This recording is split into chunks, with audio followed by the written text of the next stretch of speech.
This is Pet Life Radio. Let's talk pets.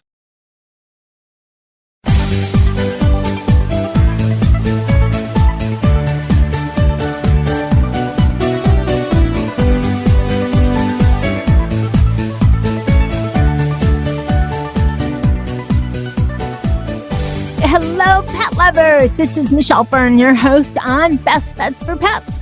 Today, we're going to talk to the author of a book and find out how his cat saved him. We'll be right back after this message. How many of you have pets? My hand's raised. Now think about how lucky you are to have such a sweet little pet in your life, and that pet is lucky to have you too. But unfortunately, there are countless pets out there that don't have a home to call their own. However, Bob's from Skechers is trying to change that. So we developed Bob's for dogs and cats to help pets in need. With every purchase of adorable Bob's footwear or fun, stylish apparel, or even the cutest Bob's pet accessories, Skechers makes a donation to Petco Love to help save shelter pets. And with your help, we've already saved the lives of over 1 million pets and raised over $7 million. So while you're getting style and comfort with features like Skechers' famous memory foam cushioning, you're also helping to save an adorable pet in need and helping another lucky owner be connected with a future best friend and companion, because happiness is having a loving pet by your side. Find Bob's at a Skechers store, Skechers.com, select Petco locations, or wherever stylish footwear is sold. Let's Talk Pets on PetLifeRadio.com.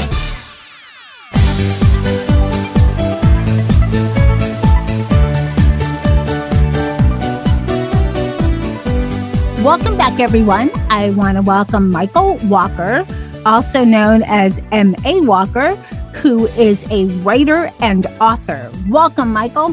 Hi, how are you today, Michelle? I'm great. So I'm calling you Michael, but your book, for those that are listening, is penned by, you use M.A. Walker. Correct. Michael, tell me a little bit about you. I just said you're a writer, but you wrote a lot of TV shows. And the book that we're going to talk about, you're an author. So give me a little bit of background about yourself. Oh, a little bit of background. Let's see. I came out to Hollywood probably back, I think it was around 1976. I was a wannabe writer, which is a pretty tough road to haul. Eventually, after a couple of years of struggling, I did get into, and we broke into television writing. And I ended up writing a couple of shows, mostly, or the number one most recognized would be Maude, which was a Norman Lear production. I think it was ranked number 2 at the time, right after All in the Family. Then I went and did something called Harrison and Tyler and All the Glitter. And then wrote screenplays, and then a ton of other scripts that never, studios used to order up to 60 shows, and then they would choose which one they wanted to air. So it was a lot of work, but a lot of stuff didn't show up on the air. So I eventually, again, moved on to screenplays and then moved on to books. And then I had my own publication for a long time. And now you just came out with your book called Me and Groucho about your cat. Yes, my wonderful kitty cat. And as you mentioned before, again, I had moved out here. LA can be a very big, lonely, extraordinarily anxiety-producing place. Didn't have any friends, didn't know a soul. I thought I was going to take the place by storm. That's not exactly what happened. But I met Groucho. I was at the Comedy Store performing. Wait. Let's stop it. So you're a writer and author, and you're a comedian too? No, well, that was a short-lived career. I think that lasted all of a week. Well, you gave it a shot, right? Okay. I gave it a shot. Getting up in front of a crowd for me was about as pleasant as standing in front of a firing squad. It was. I knew immediately I needed to get behind the typewriter. So that's how that happened. Well, you tried. I tried. They say one of the most feared things is public speaking for people. Yeah. And, I've given lectures and been up in front of people, and it doesn't bother me anymore. But comedy in front of people, I don't know. That takes a lot. It takes a lot of, as I say, chutzpah or balls, whichever one you want to use, Yeah, whichever one you want to use, exactly. Yeah. And then I was up against guys like Robin Williams and Jimmy Walker and, oh my God, just a whole slew of people. So I didn't exactly stand out. Let's put it that way, Michelle. It's hard to break into. And I moved to LA a little after you.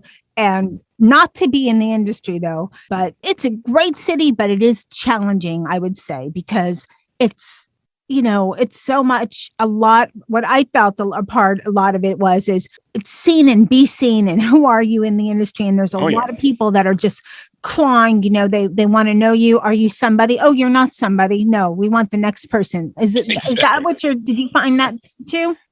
That's exactly correct. I mean, there is more wannabe writers. I knew more wannabe writers, actors, directors, you name it. And if you weren't somebody, you sort of moved on, because you're right. You want to go up to the next rung, and just knowing someone like you is not going to help a whole lot. And I know it sounds a little jungly, but it sincerely is a bit of a jungle out here. Very true. And even though I went out there for undergrad and business school, so it was just so different, because I worked, and of course I did the job that so many wannabes do. I waited tables, and there was so many, oh, what are you trying to break into? Whether you're actor, musician, and I would say, I'm in school for business, and they look at me like I had, horns or something going on in my head or whatever. I just didn't fit. And it's just so much of, the industry. And even though I left there about almost 20 years ago, I doubt it's changed much. No, it hasn't changed at all. If anything, it's probably a little more difficult, even though there's more content, but it's a tough road to hold, and it's a young man's sport. So it's what eventually I sort of moved out of it. But you talk about waiting tables. Let's see, I worked in Shirley Shuman's dress shop in Beverly Hills. I drove a cab. What else? Oh, my favorite story. One of my favorite stories is I was called by an agency. Do you know how to copyright? And I said, of course I know how to copyright, having no clue what I was doing. I went up there. I spent 2 days. On the second day, the guy came up behind me, and after about 30 minutes said to me, "You have no idea what you're doing, do you?" And I looked at him and he said, no. And he said, "All right, we're going to pay you for 2 days. You can leave now." That was the end. That was the end of my copywriting career. Well, you always have to give it a shot. All right, let's get back. So me and Groucho, and I like this tagline for the book. You called it Tiptoeing Together Through Hollywood Litterbox. Sorry, LA. I love you, but any big city. Let me take that back, so I don't have any LA people being upset with me.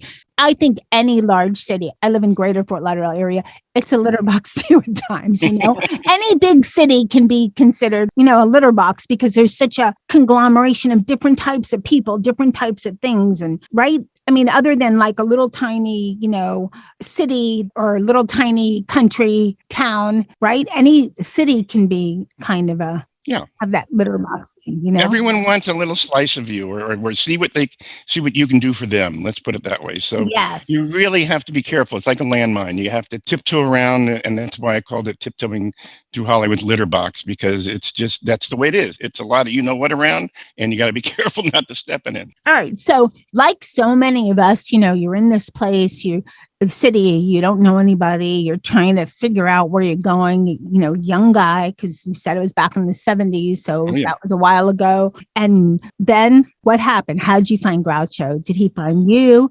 Cats always seem to find people, that they need to find. Yes. And what happened to me was, it was at the Comedy Store. It was Christmas Eve, as a matter of fact. And I happened to meet someone, and I went home with them. And the next morning she got up and she brought out a box of kittens and said, "Here, you want one?" And I'm thinking, what am I going to do with a cat? I'm still trying to figure out how to button my shirt. I can't take a cat on. But anyway, this little guy, this little orange kitty cat, he just walked right up to me. All the other ones didn't pay any attention to me at all. This one came up to me and just looked at me, and I looked at him, and I said, "What are you looking at?" And he said, "I'm looking at you, stupid." He said, "I want to get out of here."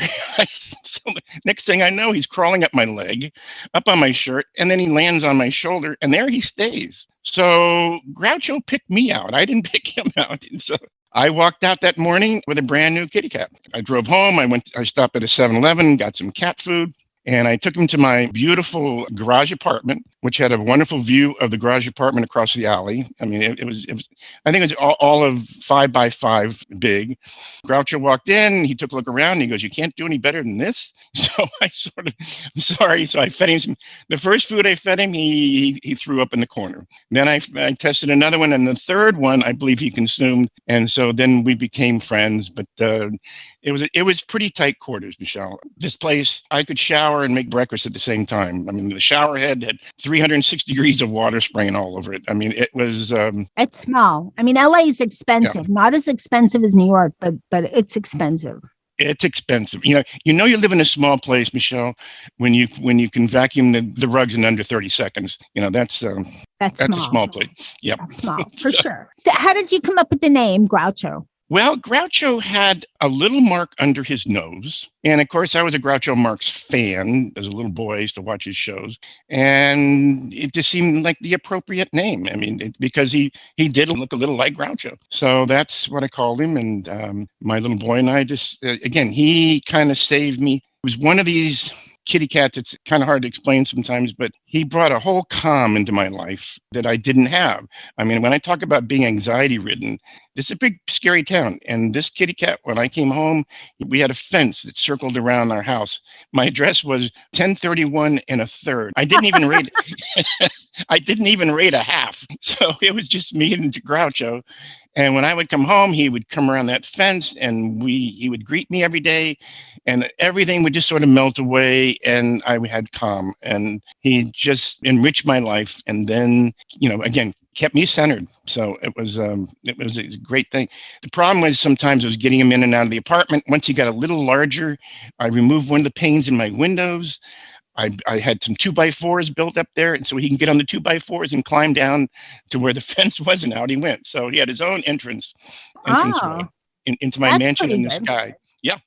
I have a question for you, because we talk so much about this, and people say, there's the question of, do you think cats, even though they're not considered empathetic, as dogs, especially, because you always think of the dogs as, wagging their tail and coming next to you and cuddling up and this, and cats don't do that. That's not their general nature, because they're cats. Cats are cats. They're not dogs. So do you think when you say, my cat saved me, that people that are not as familiar with cats might go, yeah, sure, I can see a dog saving you, but a cat? No, this was very much the case, at least with me. As a matter of fact, this cat, there is a lot of validity to what you said, because he only gave the same kind of affection to one other person other than me. And that turned out to be my writing partner down the road. And Melody was her name, and he cozied up to her. Anyone else he didn't want anything to do with. With me, again, I used to think I probably looked kind of weird driving down the street with a cat on my shoulder. But then I reminded myself what But then you're in LA, so no. I'm in LA. Yeah, nothing's weird. No. I probably look very normal. So he just went everywhere with me. I mean, if I could have taken him to meetings with me, I would have. But at the time, I didn't have any meetings to go to. So it's just it was a symbiosis. That's as simple as that. He and I just hit it off, and God bless him, because I'm not sure if I could have gotten through those early years, because it was really tough couple of years. All right. On that, we're going to take a short break, and we'll be right back. Hey guys, MIchelle Fern here. I want to tell you about Carlson Pet Products. They're a family-owned, budget-conscious company specializing in creating pet safety products to keep your pet happily protected from puppy through senior years. They have some great products: pet pens, folded elevated beds, crates, and pet gates. Their pet gates fit any size opening in your home. Most gates have a walk-through door for humans and a small door for your pet to go through. I've had a Carlson pet gate in my home for years and absolutely love it. And best of all, you're going to get 25% off and free shipping. Just visit carlsonpetproducts.com. And again, you'll get 25% off your order plus free shipping with the promo code PETLIFE. Hey everyone, MIchelle Fern here, your host on Best Bets for Pets and Catitude. Ben & Jerry's has frozen treats for dogs. I know Nikki is going to love this. He loves a frozen treat. They have 2 different flavors. One is Punch's Mix, which is peanut butter and pretzel, and the other one is Rosie's Batch, which is pumpkin and mini cookies. I kind of like both of those flavors too, but my absolute favorite is fish food. Anything Ben & Jerry's is always fabulous because the quality is so good and their mixes are so delicious. Be sure to check out more about these frozen dog desserts, as well as pictures of all the caniners at the Ben & Jerry's Vermont office at benjerry.com. That's BENJERRY.com. Let's talk pets. Let's talk pets On Pet Life Radio. Pet Life Radio. PetLifeRadio.com.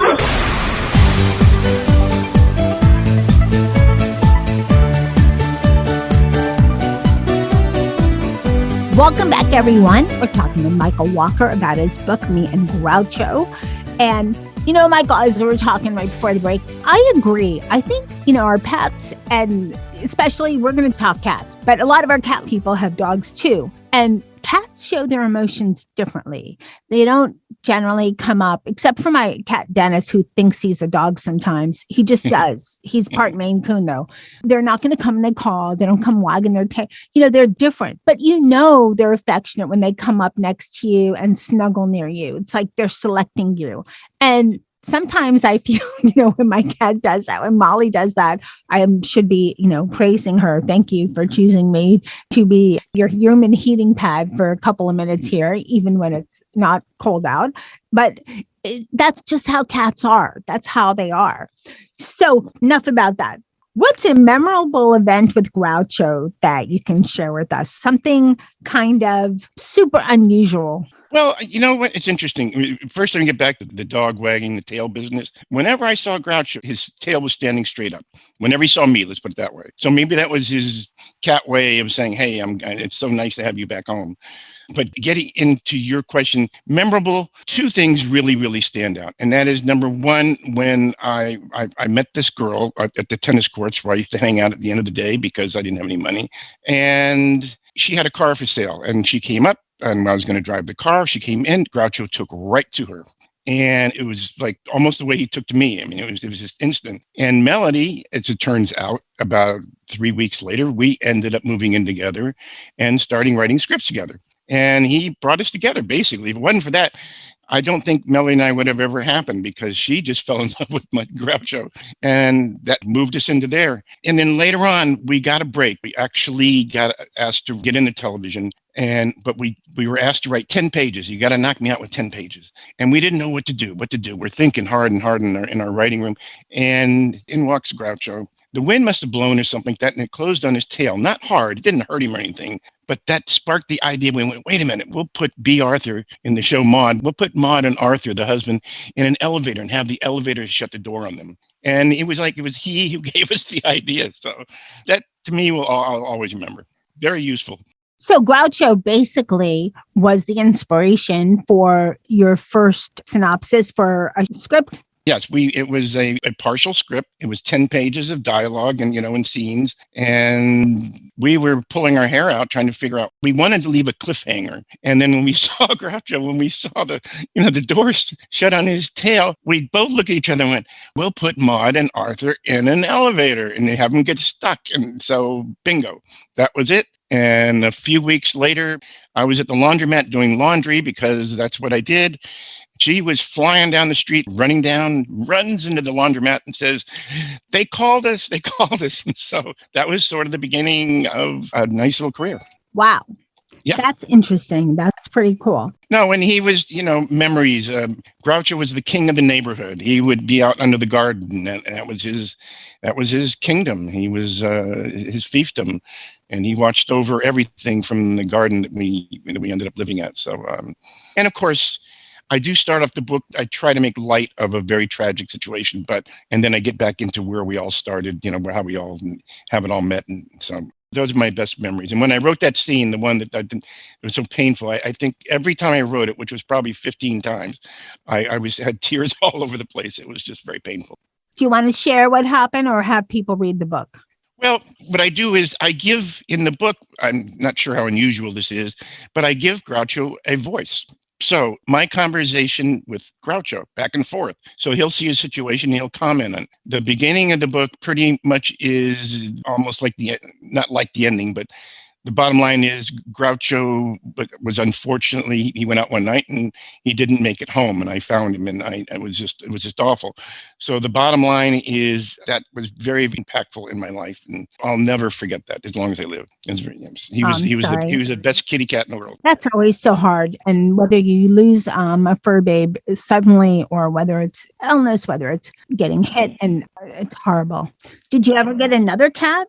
Later on, but much later on. And it was a kitty cat I found underneath a car that was full of grease. I mean, and yet when they pulled just a little tiny kitten, when they pulled the grease off, there was nothing left of him.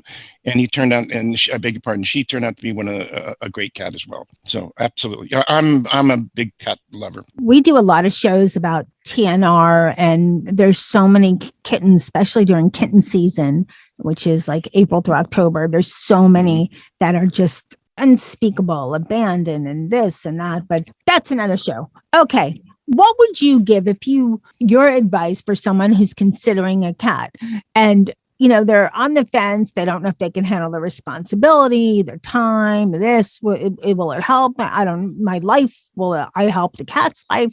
I don't know. They're on the fence. What would you say to them? I would say, first of all, I would get a rescue. I don't recommend going and buying a cat. There are too many kitty cats that need homes. I mean, you can go to your local veterinarian and they have a list of kitty cats, that need homes. So, give that a shot, and it will bring a lot of when you see a little cat raise its back and walk across the room like he's about to attack something that's not really there, it brings so much happiness. It's a stress reliever. So anyone thinks that cats is a lot of work. I don't think cats are a lot of work at all. They're easy, except for the hardest part is the litter box.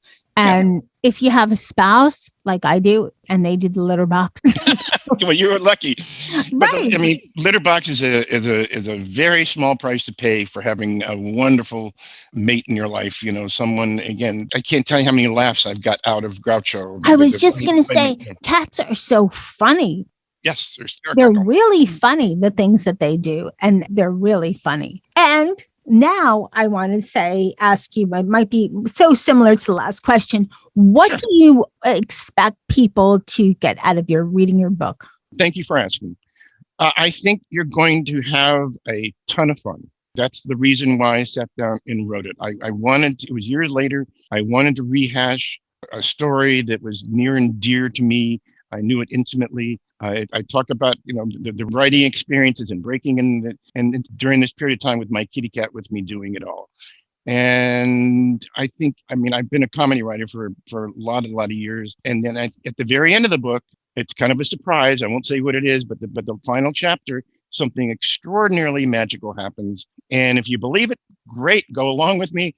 It did happen. Like I said, it's magical. So it ends on a very, very high note. And who doesn't want a happy ending to anything they either read or see? I'm over all the ghoul and things like that. I want to make people feel good, and it was feel good. And I know it's going to make them feel good because it felt good to write. Sounds good. Now, where can people find Me and Groucho if they're looking to buy it?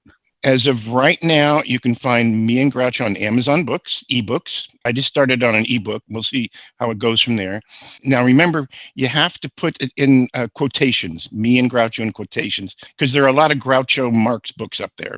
So it just, and it's an ampersand. You don't write the word out and.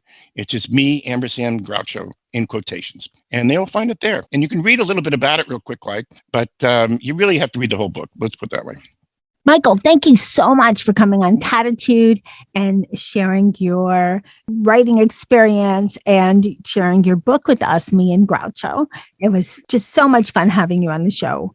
Thanks. Great fun. And thank you for having me, Michelle. I really enjoy your podcast. The people you have on there, it's a lot of fun. It's very, very enjoyable. I'm glad you like it. That's why we do it. Yeah. In a world full of, every time you turn on the news, in a world full of that, your podcast brings a smile. So that's always nice. Oh, thank you so much. You bet. That was such an interesting show. I hope you have a chance to read Michael's book. It's Me ampersand Groucho. So Me and Groucho by M.A. Walker, and available on Amazon. Just do a search for it and you should be able to find it. Thank you so much for listening to today's show. I hope it inspired you. And, for those of you that have a cat or thinking about getting a cat or a dog, our fur babes inspire us so much with all aspects of our life, but we really notice it during the tough times. So hopefully this show will inspire you and you'll go adopt the rescue. So thank you to my guest, Michael Walker, for writing such a great book, Me and Groucho. And thank you to my crew, Dennis, Charlotte, Molly, Sammy, and Jethro for always being there, and my doggy crew, which is only Nikki right now, my little yappy guy. You know, with all those fur babes, can't help but get happy, right? When you're having one of those down days. And thanks to everyone listening to Best Bets for Pets. I appreciate you so much. We've been on for 10 years, many products. So thank you so much for listening. And especially thanks to Mark Winter for making me and my guests sound amazing. So keep listening. You never know what product we're going to have on next. Let's Talk Pets, every week on demand, only on PetLifeRadio.com.